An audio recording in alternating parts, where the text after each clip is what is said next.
SIR এর জেরে বার্ধক্য ভাতা বন্ধ হয়ে যাওয়ার আশঙ্কা। কালনায় আতঙ্কে অসহায় বৃদ্ধা। দীর্ঘদিনের ভোটার হওয়া সত্ত্বেও এসআইআর এর নাম বাদ।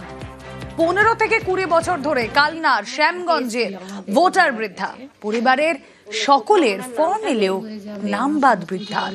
এসআইআর এর নাম বাদ পড়লে বন্ধ হয়ে যাবে বার্ধক্য ভাতা। রাজ্যের ভোটার না হলে জুটবে না ভাতা। দেশ ছাড়া হওয়ার আতঙ্কে অসুস্থ বৃদ্ধার পাশে থাকার আশ্বাস কালনা পুরসভা। বাংলাদেশে পাঠিয়ে দেবে আমাকে, আমার ভোটার লিস্টে নাম নেই। এসআইআর ফর্ম ফিল আপ করেছেন? না, নাম তুলেছে, সে নাম নেই, আমার স্লিপে নাম নেই, ওই জন্য ফর্ম ফিল আপ হয়নি। না, এই পেরিকটাই সারা পশ্চিমবঙ্গের মানুষ ভুগছে। কেন্দ্রের বিজেপি সরকার আপনার হচ্ছে কি ওনাদের কাজটাই হচ্ছে কি মানুষকে হয়রানি করা। এবং ওই বয়স্ক যিনি ভদ্রমহিলা যিনি মা আছেন ওনার কাছে আমরা বার্তা দিচ্ছি, ওনার পাশে আমরা পৌরসভাগতভাবে সর্বতভাবে আপনার পাশে আছি। উনি যেন কোনো চিন্তা না করেন। এসআইআর আতঙ্কে মুখ্য নির্বাচনী আধিকারিকের আশ্বাস। এসআইআর নিয়ে আতঙ্কের কারণ নেই বলে আশ্বাস। কোনো বৈধ ভোটারের নাম বাদ নয় বলে আশ্বাস সিইও मनोज कुमार अग्रवालेর। 2002 ভোটার তালিকার নাম নেই, ওটা আমরা দেখবো। 2025 যে ভোটার তালিকা নাম আছে 27 অক্টোবরে প্রত্যেক লোক ফর্ম পাবে। যার লিঙ্কেজ হবে না ওখানে হিয়ারিং হবে, আর যদি ওখানে আছে অনেক দিন থেকে আমাদের কো সক্ষম আছে ডিএম, সক্ষম আছে ডিআরও, ও সব এনরোল করবেন। আর এদিকে পূর্ব মেদিনীপুরের ভগবানপুরে তৃণমূল কর্মীদের মার। কেন? বুথ লেভেল এজেন্ট সহ 2 তৃণমূল কর্মীকে মার। হাসপাতালে ভর্তি জখম 2 তৃণমূল কর্মী। বিজেপির বিরুদ্ধে হামলার অভিযোগ খারিজ বিজেপি। আমাদের দলের কর্মীরা যখন এই বিএলএ 2 যারা বিএলএর সঙ্গে কাজ করছিল তাদের কদিন ধরে হুমকি দেওয়া হচ্ছে, থ্রেট দেখানো, ভয় দেখানো হচ্ছে। আজকে তার চূড়ান্ত সীমায় পার্টি অফিসের ভিতরে ঢুকে ওখানকার স্থানীয় পঞ্চায়েতের স্বামী বিজেপির নেতা এদের নেতৃত্বে কিছু হারমাদ মিলে আমাদের 2 জন কর্মীর উপর আক্রমণ করে। এটা আমরা দলের পক্ষ থেকে, তৃণমূল কংগ্রেসের পক্ষ থেকে ধিক্কার জানাই এবং এর বিরুদ্ধে যাবতীয় যা করে আমরা নিশ্চয়ই করি। প্রথম থেকেই তৃণমূল একটা নাটক তৈরি করবার চেষ্টা করছে। ভগবানপুরের অঞ্চলে যে ঘটনা, সেই ঘটনাও সেই সাজানো নাটকের একটা স্ক্রিপ্ট মাত্র। নিজেদের মধ্যে ভাগ বাঁটোয়ারা নিয়ে নিজেদের মধ্যে লড়াইকে বিজেপির ঘাড়ে দোষ চাপিয়ে দেওয়া আর সেটাকে এসআইআর এর ঘটনা বলে চালিয়ে দেওয়া, এটা তৃণমূলের অভ্যেস। এসআইআর চালু হতেই ভারত ছাড়ছেন বাংলাদেশিরা। আজও সীমান্তে জড়ো 200-র বেশি বাংলাদেশি। স্বরূপনগরে হাকিমপুর সীমান্ত। বাংলাদেশিদের ভিড়। অনুপ্রবেশের পর ভারতের বিভিন্ন জায়গায় বসবাস। বছরের পর বছর ভারতে শ্রমিক পরিচারিকার কাজ। এসআইআর চালু হতেই দেশে ফেরার মরিয়া চেষ্টা। পরিবার নিয়ে সীমান্তে অপেক্ষা বাংলাদেশিদের। কোথা থেকে এসেছেন আপনি? সাতক্ষীরা থেকে। কোথায় ছিলেন এখানে? এখানে নিউ টাউনে থাকতাম। আচ্ছা, কি করতেন এখানে নিউ টাউনে? এই সুইপারের কাজ করতাম বিল্ডিং এ। তাহলে কি এখানে আপনারা খাদ্য সাথী পেতেন? না না, ওই সব কিছু পেতাম না। লক্ষ্মীর ভান্ডার পেতো আপনাদের বাড়ির লোকজন? আচ্ছা, আপনাদের ব্যাংকের পাসবই ওই সব কিছু নেই, কারণ যত আমরা বিদেশি লোক তাই ওই সব কিছু করিনি এখানে এসে। না, এখন আমাদের তো রাখছে না এই দেশে। কিসের ভয় রাখছে না? কাগজ নেই। এসআইআর তো কাগজ লাগবে, নথিপত্র, সেগুলো তো আমাদের কাছে নেই। আমাদের বাংলাদেশে সাতক্ষীরায় থানা। কোথায় থাকতেন? দানকুনিতে। কেন চলে যাচ্ছেন? এইসব কোনো ইসাই চালু হয়ে সব সেই একটা ভয়তে পালাতে, কি বলবো, আমাদের ভয় লাগছে। সারা লোক আমাকে ভয় দেখাইতে, আর কি বলবো বলো, বাচ্চা কাচ্চা আছে। আচ্ছা, এখানে কি কাজ করতেন? ও আমি কোনো কাজ করতে না, আমার স্বামী ওই মাটি ফাটি কাটতো, ওই জোগাড়িতে যেত। আচ্ছা, আপনারা তো গরিব মানুষ, আপনারা খাদ্য সাথী চাল পেতেন না? কিচ্ছু আমাদের দিত না। আমরা বাইরের লোক বলে আমাকে কোনো কার্ডই নেই, কিচ্ছু করিনি। আমাদের ভোটার কার্ড, আধার কার্ড কিচ্ছু নেই। সিউড়িতে 2 গোষ্ঠীর মারামারি। সাংসদ শতাব্দী রায়ের সামনে মারপিট। সিউড়িতে এসআইআর ক্যাম্পে ধুমধুমার। অঞ্চল সভাপতিকে গুরুত্ব দেওয়ায় ক্ষোভ। অঞ্চল সভাপতি ও তার ভাইকে মারধর। অঞ্চল সভাপতিকে নিয়ে বেরিয়ে যান শতাব্দী।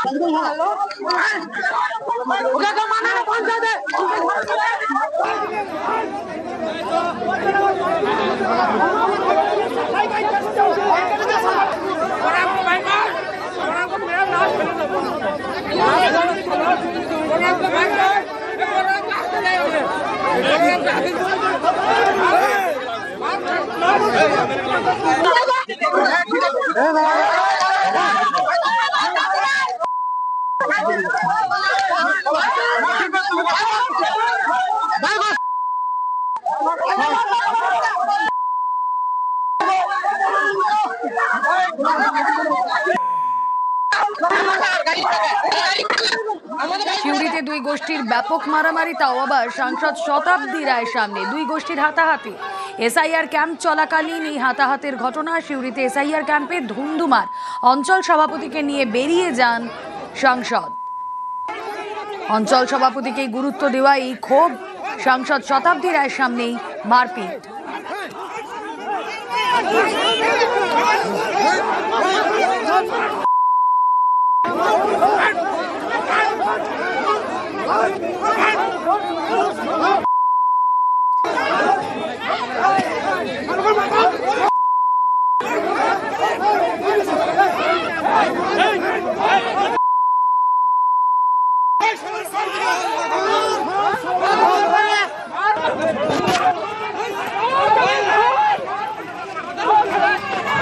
তৃণমূলের মিটিং এ সিপিএম এর বিএলও 2 বলে, তাহলে ঠিক কথা বলবে না, আমাদের ফেভারে কথা বলবে না। যে মহিলাটি গাড়ির সামনে পৌঁছলো, বিজেপির মিটিং এ ধুবো শাহের সঙ্গে দাঁড়িয়ে আছে, বিজেপি মিটিং এ ও আর ওর ছেলে আছে, তার মানে সে আমাদের দলের নয়। আর একজন ছিল সে বিজেপি বিএলও 2। তো এরা যদি কাওয়াজ করে তো সেখানে তো ঝামেলা হবেই, তো হওয়ারই ছিল, হয়েছে। যদি এই বিরোধী বা এই লোকগুলো যারা আজও সিপিএম এর বিএলও, বিজেপির বিএলও, তাদেরকে যদি প্রাধান্য দেওয়া হয়, তাদেরকে যদি উস্কানো করানো হয়, তাহলে তো এই মারামারি হওয়ার পরিস্থিতি। সেটা দেখা যায়, তো এই মুহূর্তে জানলো ঘটনাটা, জানতে তো হবে। গোষ্ঠীতন্ত্র তো থাকবেই, আছেই। গোষ্ঠীতন্ত্রের সঙ্গে এই লোকগুলো তো যুক্ত, যারা অন্য দলে। অঞ্চল সভাপতির বিরুদ্ধে একাধিক অভিযোগ করছে। অভিযোগে তো হয় না, অভিযোগ তো প্রমাণ করতে হবে। তৃণমূল কংগ্রেস গোষ্ঠীদ্বন্দ্বে দ্বিধাবিভক্ত। তৃণমূল কংগ্রেস বিজেপির ভূত দেখছে। ভূত দেখে লাভ নাই দিদিমণি। এ লড়াই শুধু এলোমেলো করে দেওয়া, লুটে পুটে খাওয়ার লড়াই। যত যাবে দিন এগিয়ে আসবে, তত আপনাদের এই ঘটনা দিন দিন বাড়বে। আমি আপনাদের বলবো, খেলার জন্য আপনারা প্রস্তুত, আপনারা গোলকিপারটা মজবুত করুন, তাহলে সেম সাইড গোল হওয়ার সম্ভাবনা বেশি। আমরা ভারতীয় জনতা পার্টি গোল দেওয়ার জন্য জার্সি পরে মাঠে নেমে পড়েছি। এইবারে আপনারা ঠিক করুন কি কতগুলো গোল খাবেন। বনগাঁয় 6 তৃণমূল কাউন্সিলরের বাড়িতে হামলা, বোমা মারা, গুলি চালানোর অভিযোগ। পুরপ্রধানের বিরুদ্ধে অনাস্থা প্রস্তাবে সই না করাতে হামলা, অভিযোগ আক্রান্ত কাউন্সিলরদের।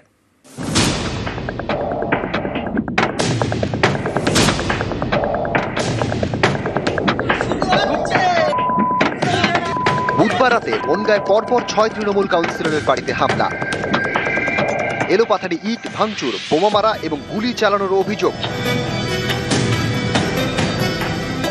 গুলি ইট ছুটছে, অবশ্যই আতঙ্কে আছি। মদের বোতল, সিসি ক্যামেরা ভেঙে দিয়েছে, 4 রাউন্ড গুলি ছুড়েছে।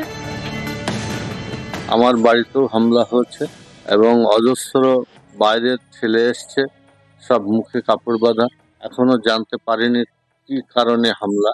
কাউন্সিলরদের বাড়িতে বোমা, গুলি, ইট, অবশ্যই আতঙ্কে ভয় আছে। বৃহস্পতিবার বনগাঁ থানার সামনে বিক্ষোভ দেখান আক্রান্ত কাউন্সিলররা। সেই বিক্ষোভে সামিল হন বনগাঁ ঠাকুরবাড়ির সদস্য রাজ্যসভা তৃণমূল সাংসদ মমতা বালা ঠাকুর।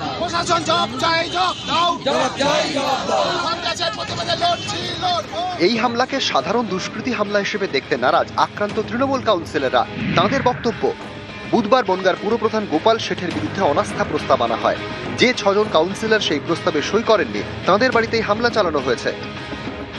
আমাদের জেলার সভাপতি জেলা পার্টি অফিসে ডেকেছিলেন, যখন কিনা একটা আমাদের কাগজ ধরিয়ে দিল, লেখা ছিল যে পৌর প্রধানের বিরুদ্ধে অনাস্থা। অনেকে সই করেছিল এবং আমরা 6 জন কাউন্সিলর আমরা অনাস্থার বিরুদ্ধে সই করিনি। যখন রাত 12টা, 12:30 বাজে, জানি না কারা মোটরসাইকেল করে চড়ে এসে 10 থেকে 12 রাউন্ড গুলি চালিয়েছিল। আমার ছেলে যে ঘরে থাকে সেই কাঁচ ফুটো হয়ে এবং দরজাটা ছিদ্র হয়ে গেছে।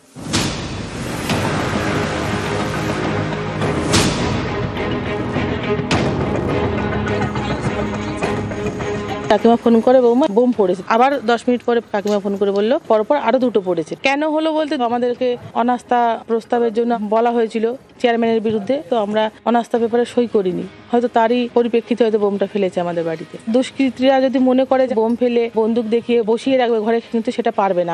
আমাদের যখন ডাকা হয় আমরা যাই 6 জন মহিলা কাউন্সিলর, সেখানে গিয়ে আমাদেরকে জোর করে হুইপ করা হয় যে যাতে আমরা সই করে দিই। আমরা সই করতে রাজি না হয় আমরা সেখান থেকে বেরিয়ে আসি। বেরিয়ে আসার আগেই আমাদেরকে হুমকি দেওয়া হয়, বাড়িতে গিয়ে 6 রাউন্ড গুলি চালায়, অকথ্য ভাষায় গালিগালাজ করে এবং ভাঙচুরও করেন। ওই অনাস্থা প্রস্তাবে যে কাউন্সিলররা সই করেননি তাদের বাড়িতেই নির্দিষ্ট করে তারা অভিযোগ করছেন যে হামলা হয়েছে। এটা আমাদের মনে হয়েছে যে এর মধ্যে কোনো কিন্তু আছে, যে যারা ঘটনা ঘটিয়েছে তারা নয়, এর নেপথ্যে যারা আছে তাদেরকেও চিহ্নিত করতে হবে। কারণ আমাদের মনে হয়েছে যে এটা সম্পূর্ণ তৈরি করা একটা ঘটনা, প্রশাসনিক আইনের পথে যে ব্যবস্থা নেওয়া সেটাই নয়।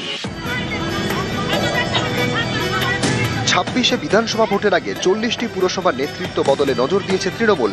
একাধিক পুরসভার চেয়ারম্যান এবং ভাইস চেয়ারম্যান বদলও করা হয়েছে।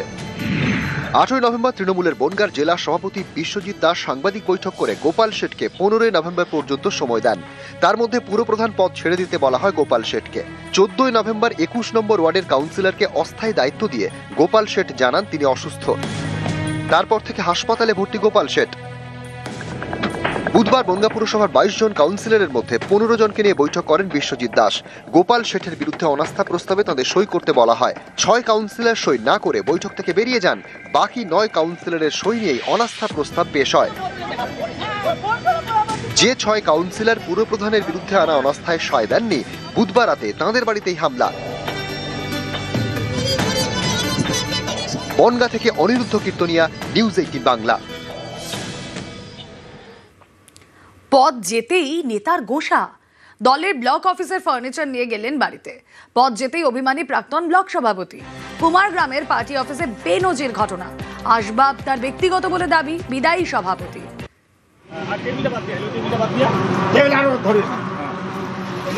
ওটা আর বোঝা যাচ্ছে না, করো।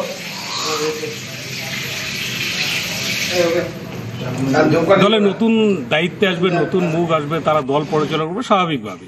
টেবিল থেকে নতুন ড্রয়ারগুলো ভেঙে দেওয়া হলো, এভাবে চলতে পারে না। তাই আমি ভাবলাম যে আমার অর্থবে যে সমস্ত সরঞ্জাম সেখানে পার্টি অফিসে জমা আছে সেগুলো আমি ফিরিয়ে আনার ব্যবস্থা করছি। কারা কি ভাবলো, কারা কি বললো আমার জানা নেই। আমি শুনলাম নাকি গঙ্গা জল ধুয়েছে, আমি খুব খুশি হলাম। কোনো বিষয় নাই, যার জিনিস উনি নিয়ে গেছে, নিজের জিনিসটা নিয়ে গেছে। কিন্তু পার্টি অফিস একদম ফাঁকা হয়ে গেল, আপনারাই তো বুঝবেন কোথায়। আমাদের চেয়ার আছে, চেয়ার আনতে কোনো সমস্যা নেই। আবার নতুন করে কিনবে এরকম কোনো বিষয় নেই, এরকম কোনো বিষয় নেই। যার জিনিস ছিল সে নিয়ে গেছে, আমাদের চেয়ার আছে। আমরা লোকে তো খারাপ চোখে দেখছে, এরকম কোনো বিষয় নেই, এরকম খারাপ দেখার কোনো বিষয় নেই। যার জিনিস ছিল উনি নিয়ে গেছে। ফার্নিচার সরাতে বাধা দেয়নি দলের নেতৃত্ব, সে কথা শুনলাম আমরা ব্লক সভাপতির কাছে। অন্যদিকে সোনা ব্যবসায়ী খুনে অভিযুক্ত রাজগঞ্জের বিডিও এবার পুলিশের হাতে। তার গাড়ির চালকের মোবাইল ফোন থেকে ডিলিট করা ফুটেজ, তাতে নাকি দেখা গিয়েছে সোনা ব্যবসায়ীকে মারছেন বিডিও, বুকে পা তুলে দিয়েছেন, প্রাণে মেরে ফেলার হুমকিও দিচ্ছেন।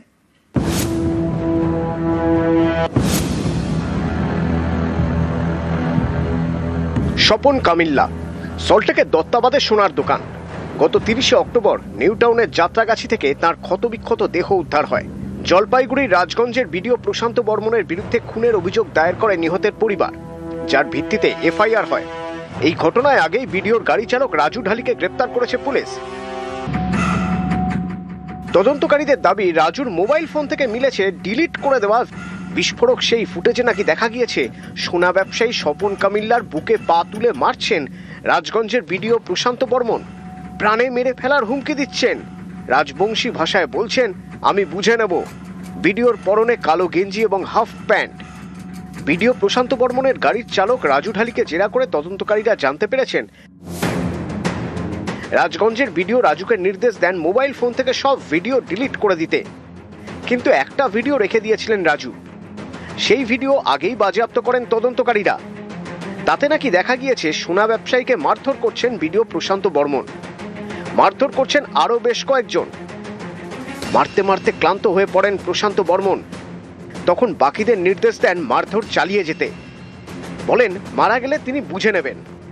তদন্তকারীদের সন্দেহ নিজেকে বাঁচানোর জন্যই একটি ভিডিও নিজের মোবাইল ফোনে রেখে দিয়েছিলেন রাজু।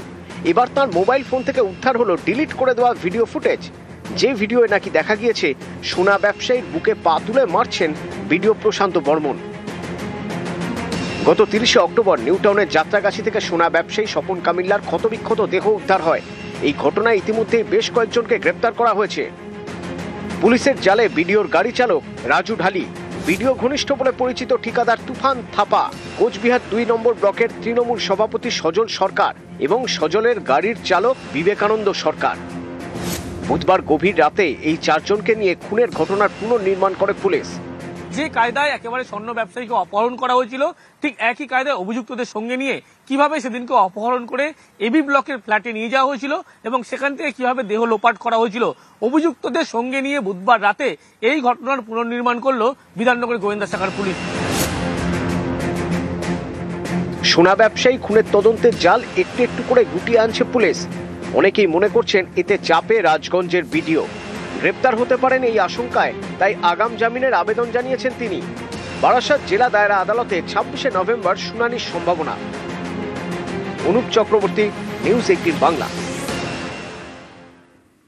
আর এদিকে কাকদ্বীপে আইনের পড়ুয়ার রহস্য মৃত্যুতে গ্রেফতার, চেম্বারে তরুণীর দেহ উদ্ধারে গ্রেফতার আইনজীবী। লুকআউট নোটিশের পর শেষমেশ গ্রেফতার। হায়দ্রাবাদ থেকে গ্রেফতার আইনজীবী। প্রতাপাদিত্য নগরে চেম্বারে উদ্ধার হয় ছাত্রীর দেহ। 12 আইনজীবীর চেম্বারে উদ্ধার ঝুলন্ত দেহ। আত্মহত্যায় প্ররোচনার অভিযোগ মৃতের পরিবারের। মৃতের পরিবারের অভিযোগে 7 দিন পর গ্রেফতার আইনজীবী। ভালো হয়েছে, ওকে অ্যারেস্ট করেছে, নিয়ে আসুক, তারপর বাদবাকিটা আমরা শেষ দেখে ছেড়বো। হ্যাঁ, আইনের উপরে ভরসা রাখতে চাইছি, আইন যা বলবে তাই করবো আমরা। ওর যেন কঠোর থেকে কঠোরতম শাস্তি হয়, আর কোনো মেয়ের যেন ও সর্বনাশ না করতে পারে, এটা আমরা চাই। আর তা বাদে ওর লাইসেন্স যেন আগে বাদ, যে উকিল হওয়ার যোগ্যই নয়। বিএলআরও অফিস যেন ঘুঘুর বাসা। সরকারি দপ্তরে বসে ঘুষ নিচ্ছেন বড়বাবু। চাঞ্চল্যকর ভিডিও ভাইরাল সোশ্যাল মিডিয়ায়। অভিযোগ গঙ্গারামপুরের বিএলআরও অফিসে নাকি অলিখিত নিয়ম, ফলো করি তবে কাজ।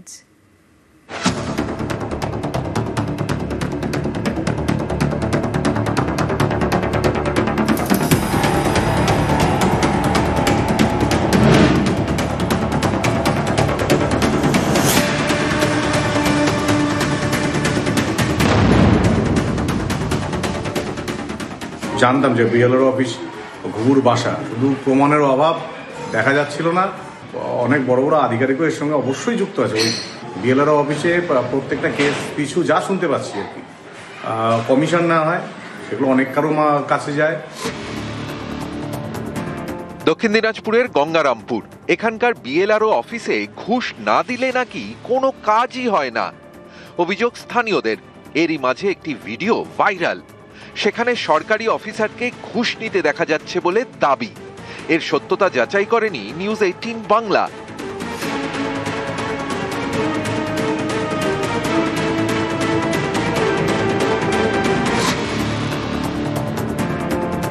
অভিযোগ, এভাবেই নাকি দক্ষিণ দিনাজপুরের গঙ্গারামপুরের বিএলআরও অফিসে কাজ হয়। ফলো করি তবে কাজ।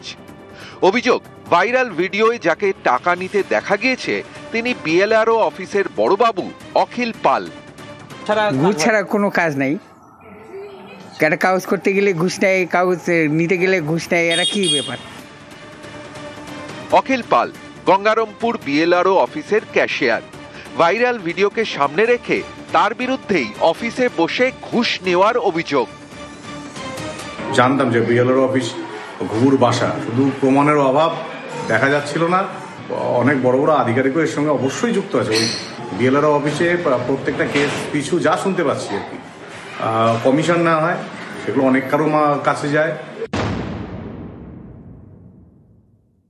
বড়বাবু আমার অফিসে ক্যাশ সেকশনের দায়িত্বে থাকেন, তো গভর্নমেন্ট যে রেভিনিউ হয় সেই সেকশনে ক্যাশ বিলিংস ওনার দায়িত্বই রয়েছে, সেটা গভর্নমেন্ট রেভিনিউ ট্রানজ্যাকশনটা উনি করেন। এবার যারা ভিডিও ভাইরাল করেছে তাদের কি কমপ্লেন আছে সেটা কমপ্লেন পেলে আমরা খতিয়ে দেখব। দক্ষিণ দিনাজপুরের গঙ্গারামপুর থেকে সুজন সূত্রধর, নিউজ 18 বাংলা।